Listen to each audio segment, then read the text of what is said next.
the human voice is the last defensible moat. Brand used to live primarily as a human perception, but now it's also how AI systems are understanding and representing your brand. How do you move from storytelling to those trusted signals to then understand the investment?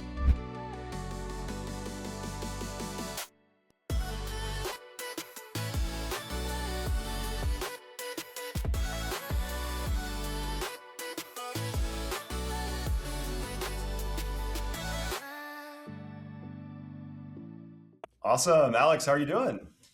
Good. Hi. Thank you so much for having me. Excited to be Yeah. here. Thanks for being on episode one of the new season too. This is gonna be a lot of fun to unpack this and so much to learn from you on this topic.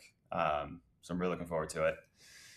Um, Alex, so I mentioned this in the intro. You led marketing at companies like Expedia, T-Mobile, Zoom, each of these at massive scale. I'm curious now, stepping into the CMO role at G2, what feels just different about marketing now versus even, I don't know, 3 to 5 years ago?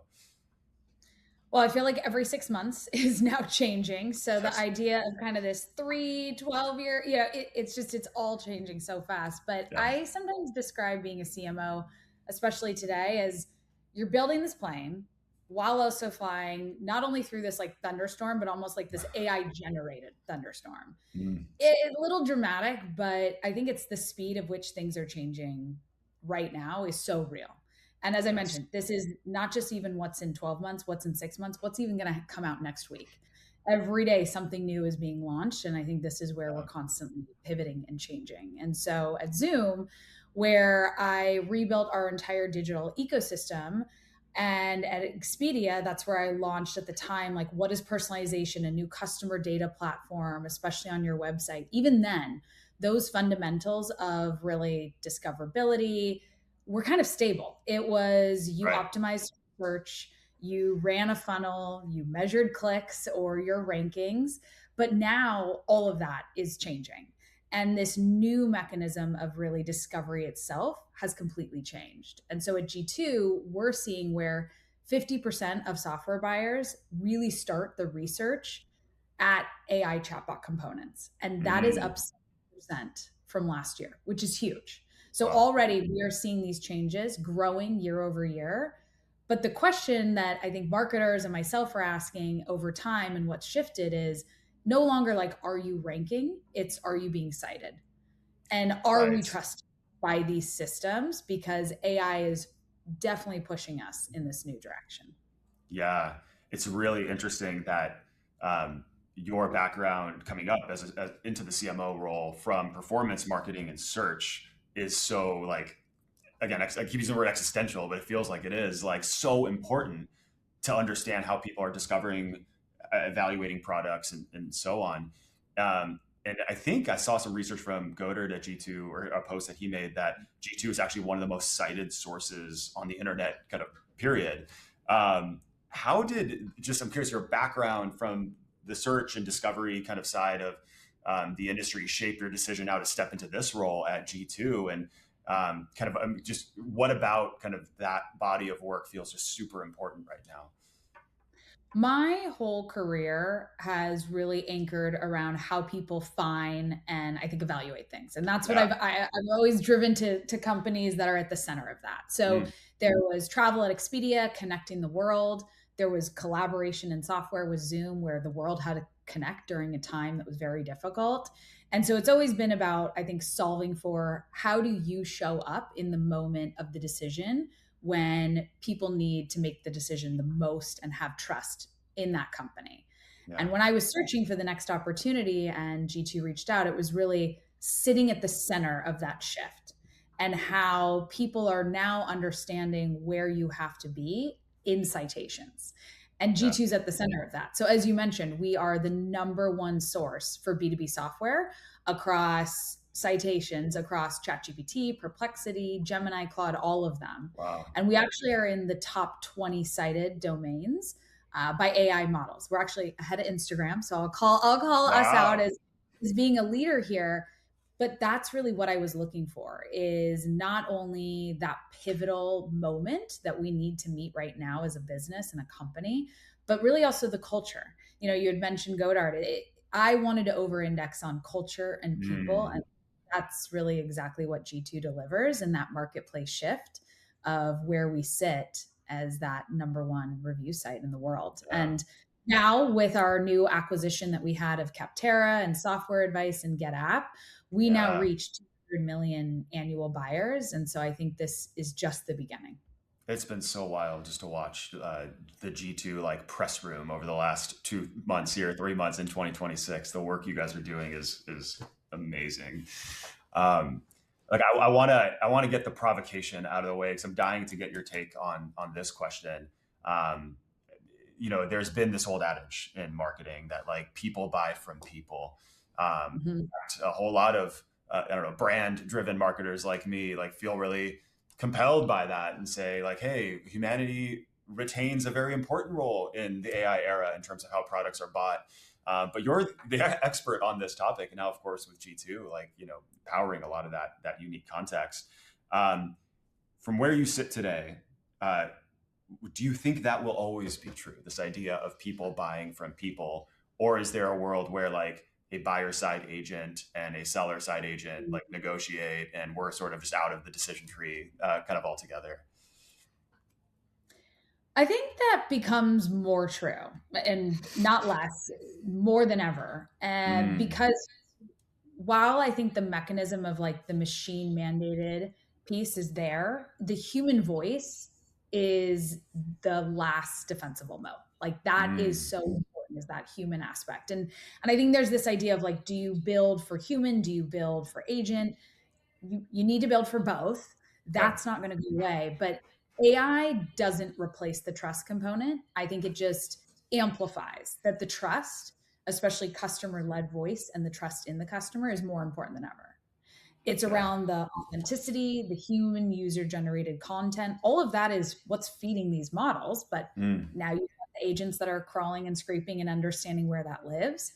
So it does become more true, not less, but I think the human piece is still how do you build for that at scale while also building for the agent mindset that's coming in. yeah. Well, that's good. I'm glad to hear you say that, just because I don't know, I tend to be a human optimist, if you tell by the name of the show, just in terms of kind of our role in this new world. But I think it goes back even to your first point around our need now as marketers to like everything's changing so fast. We've got to be up to speed on all this stuff. We have to understand how we're producing content, user generated or otherwise, and how that's being used by these models. So I think that's important to learn from. AI is starting, to your point, to influence discovery, shortlisting. What is the to a marketer that's like, okay, I want to build for this world. Like, what is the trusted input into what those models are sort of decisioning on? Curious if you had any kind of perspective on that. The trusted inputs, I think, are more clear now than they were in the beginning. At first, I don't think Okay. anyone really understood how to build for it. But now, those verified reviews, and for us, kind of that peer voice and real customer experiences, that is what's feeding these models. That is Mm, how we are these citations. And if anything, we're not seeing our traffic declining like most other mm, companies because of that. And we're already seeing where, AI chatbots are the number one source to create software shortlists. Review sites are actually the second. This okay. is something that we are partnering with Profound to start to study and research. And so the fact that review sites are number two, this is a huge opportunity where everyone needs to be focusing in this space, especially around software B2B buying. Yeah. And consistently, we're showing up at the top source of every stage from discovery to purchase because we're looking at that full life cycle, but also how are we building for the agent and the human at the same time? Yeah. No, that makes a lot of sense. It's like you have to write a review that, or you have to write, like, I guess, as a consumer of technology, like the idea is we're writing reviews that are both readable by humans and readable by machines, ultimately, to kind of curate those trust signals. And I Just think it's how you collect them too, where interesting. we are collecting that now you can actually use voice dictation to write a review. And we have AI Mm, writing for you. And so I think there's also ways where you're going to see the collection of reviews and the Okay. industry there change as well. And how do you see how companies kind of operationalize this kind of more broadly? Like, that's really interesting about how it's collected, but thinking even beyond of like, if I am a brand wanting to differentiate and stand out and be discoverable in these platforms, like how do I get reviews ultimately? Or solicit, not solicit, that feels so transactional, but how do I sort of activate my customers? You have to collect at scale. No Mm, longer can I think we build in a world where it's like just one to one. There's that white glove effect that G2 even offers, but also how do you grab these reviews at scale, yep. so that you're able to produce so many at a given time and collect from your customers and understand like where you show up. So I definitely think there are avenues that are being built in real time and actually having agents start to do this at scale. I mean, think about it. Chatbots that you now engage with, a few years ago, those are now agents today, or Yeah. outreach emails that are now agents today. And so that's where this is going to play a role in how kind of all companies are collecting at scale. Yeah. Super compelling.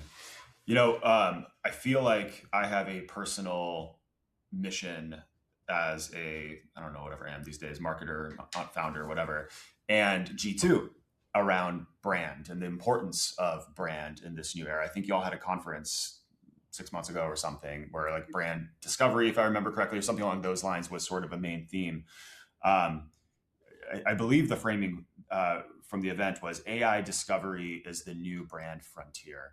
Mm-hmm. And so I'd love to just get a sense because the term brand is something that I think can mean different things to different people. But how does G2 or how do you define brand in this sort of new world, for this new world?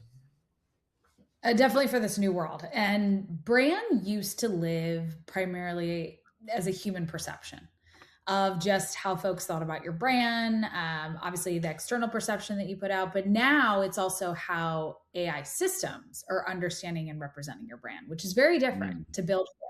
This isn't just kind of the external brand awareness or a billboard anymore. That's all right. still important. That's not going away. But now you also have to view it from an AI systems component. And Mm, so that visibility is shifting from more of that click component for brand discoverability to citations. And that's yes. where I think the measurement starts to change as well of how you measure your brand. What does truly awareness mean now, or perception shifts? And Mm. you also have to define what kind of brand perception or awareness shift are you trying to play, because you have to build at different scales for each of those brand components too. Yeah, yeah, yeah. So brand historically deemed hard to measure. I believe that was the last episode we did in season one. Um, but because it's not just sort of this feeling or trust or preference or these kind of emotive kind of components, now we can not quite easily, but like we can measure discoverability, we can understand distribution better, and through the reviews, things like sentiment and tone and going beyond just like do I show up, but like how am I perceived by specific kind of cohorts of my audience or whatever the case is. So it does become much more measurable, which I think is oftentimes why people underinvest, right? In brand. It's like, Yes. well, how do I measure in it? I How don't know can I how to measure it? measure. Yeah, super interesting. Yeah, is that, do you get a sense that that now is sort of a job to be done kind of for, because I'm thinking about like the org structure too, and who are the teams that are actually working on this now? Is this kind of a function of like, does not showing up in search, is that now a brand problem versus historically kind of like a demand gen, marketing ops, Mhm. digital? I'm just wondering if you're seeing any evolution of sort of ownership or thinking about brand kind of in a bigger way. It's both. It is transitioning. I think before it used to be your brand team had very different measurements than your demand gen team. And then there was Mm, the evolution of brand to demand. Now it's this evolution of like, how is it all growth marketing at this point? Because yeah. that is really what is needed. And I think that's where you see the shift of what a CMO role is. That's the shift that you see of like go to market execution. But brand is definitely now more in the organic space component of how you're measuring more than ever. And I think before a lot of companies just didn't pair that together. And that's Yeah. that's the shift seeing that's really a change of how companies do have to measure, but also how the teams are run internally. I think no longer is it just, only these channels over here operate separate than, maybe your organic social, and you need it all pairing together for the full journey. Yeah, super compelling. Um, the idea of building brand to historically, just from a playbook perspective, had historically meant things like, okay, we're going to host an event, or we're going to produce a new sort of content program, or do something more editorial.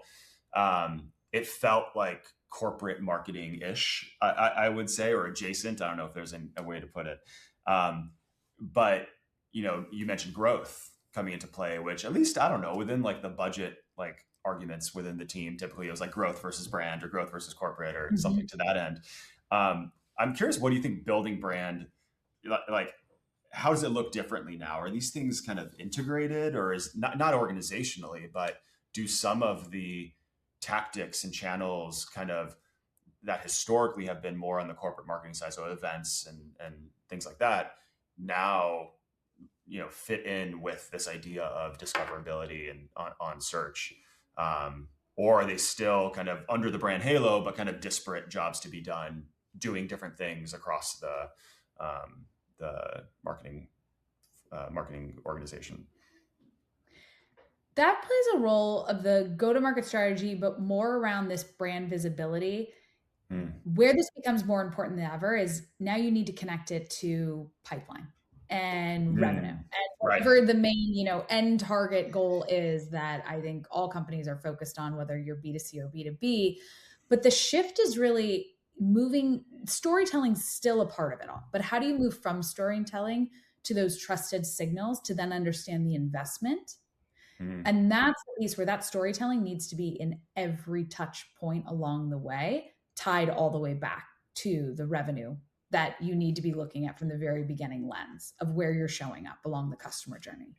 And so that's where this Yeah. whole brand of demand is evolving, because I do think what's going to happen in the next even year is the shift of how it's all being now done within the LLMs, which we're seeing, betas of paid advertisement, like all that shift is happening in Mm. real time. Your brand and your demand are going to be at the center of it all, partnering with showing in these LLMs.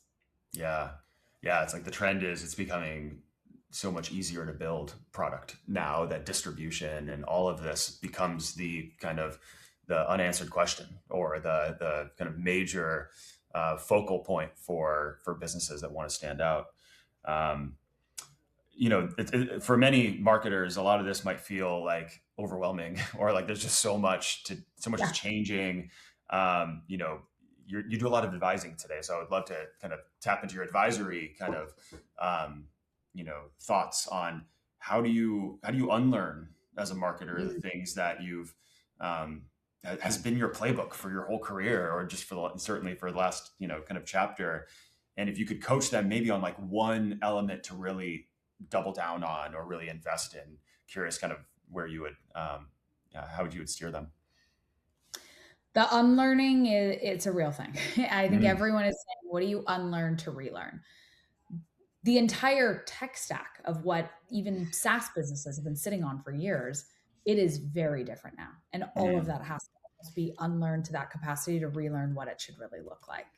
And so the focus is still, the trust, the customer voice, the systems. That doesn't go away. But I think this unlearn instinct to kind of, how do you measure brand through old school impressions only and reach and SEO, to then rethink brand is that muscle to track where and how your brand shows up in Mm. the AI generated answers. That's the real shift. And so your customers are truly, I'd say, your biggest, advocates. Like, your marketing is important because of your customer voice and the reality of what's showing up in answer economy today. So Yeah. I'd say the CMO mandate is really the shift from this channel ownership and owning outcomes to fully, like, how do you understand all the data that goes in, the full P&L, and then how does that feed back up to the creative brief that you're building up to the very beginning? Because that shift is much more of seeing it holistically and how marketing is part of the broader organization, not just this like Mhm. siloed execution funnel anymore. Oh man, that's so true. That seems to be kind of one of the bigger shifts that I've observed too, is that marketing is no longer now like the pipeline hero or whatever. Like our job is much broader. And beyond Mhm. that, a lot of the um, like we've gone from this world where we've been leaders of people and leaders of teams to this expectation of us having hands on keyboards as marketing leaders, like shipping, building things, doing work. And so I loved your point on like familiarity with the tools and the tech, and being kind of getting closer to the innovation as well. So it does feel like so much is changing, but it in many ways too, um, it's exciting. Like going over the hump Very. of like this is overwhelming and I have to unlearn, to like, wow, we get to co-author whatever comes next. And if for folks that are curious or feeling like really I don't know, emboldened by that opportunity, it feels like a really good time to be kind of a marketer as well. I think it's the most exciting time because Yeah. the role of the marketer, not even just the CMO, the role of every marketer is changing. The world where we only used to execute campaigns and then we'd have to wait on someone to build creative and then someone else to analyze the data and we'd submit a ticket to engineering to wait for them to pull data. Like all that's Yeah. changing because now you are going to have access to kind of operate yourself in many capacities of the speed and the velocity and how you execute and how it's helping you get there. We actually just launched our MCP for Mm. G2 for our customers. We've been testing it internally. I mean, what even that unlocks for our day to day of how our marketing team can now run our own MCP on our own data set to pull out key insights that would have taken months prior to probably execute Wow. on. And so, like, this is where I get excited because I just think the new opportunities of where this is all changing and how fast that a marketer can now be five different roles kind of in one person that maybe you used to have to wait to, execute on is going to go away. Yeah. Yeah. No, absolutely. Absolutely. I've been using Lovable quite a bit too, just to try to like Yes. build stuff and build software. And it's been kind of, we have like a family chores app that we created to like try to I love manage that. like the family. So it feels good to even like step outside of the marketing function, and be, I feel like that's probably building what I things. need. I don't know. Yeah, it's weird. Like there's some weird like I don't know, not satisfaction, but like it's actually kind of fun. Like I've been enjoying like, I guess vibe coding would be the name, Yes. the term, but there's something really like gratifying around being able to build things, and of course in the marketing context within content and events and web experiences and all that, but even stretching beyond that, and finding new ways to learn. I think it's giving you the opportunity to, and vibe coding, I've been doing the same. It's giving you the opportunity to learn new skills that maybe just even a few years ago, you're like, oh, I would never have time for that, or I'd have to sign up for a Yeah, course or go find a mentor to teach me. And now you're like, wait, an hour, let me just teach myself and try to yeah, like almost starting over again in certain areas of like places that you've always wanted to experiment and test and learn. totally, totally. Well, Alex, I had one sort of closing question I wanted to ask you, because, I mentioned we've been talking about speed a lot. We've been talking about like rewriting, unlearning. Like these are concepts that, again, I think a decent part of the audience is really excited and leaning in and energizing. But I do know there are folks also that are just overwhelmed and just kind of trying to Mhm. process where they fit into this new world and kind of just keep up with the pace of innovation that, I don't know, we haven't seen maybe in our lifetimes. I don't know if the world's ever seen this pace of innovation that we're kind of living in now. With just how fast everything is moving, I'm curious how you sort of stay grounded in what's human, kind of in your own work, and find ways to, and maybe add intentional friction in the right areas as well. Yes, I agree that I don't think we've ever seen change this fast happen in the workforce. And but where I try to stay grounded is I think you still have to be the most authentic and human leader that you can Mm, be. Whether it's peer, coworker, and that is just so important to still have that piece, have that vulnerability, that realness. That I would recommend, but I think on the flip side, I would say my kids probably keep me the most grounded. So I was yeah. vibe coding the other day. I was so excited to show my 11-year-old son, like, look at all that I built in a matter, of an hour, something that would have taken months. Yeah. very specific, like PowerPoint and detailed report. And like, I was able to just build it with a click of a button and a prompt. I was so excited to show him. And he looked at me and he's like, okay. Like he didn't even flinch. And I'm like, no, you don't understand. This would have taken, Yeah. I would have That's had so five funny. people to work on this, months. And it just kind of kept me grounded where it's the world that they're growing up in. And so it's Totally. also new to us.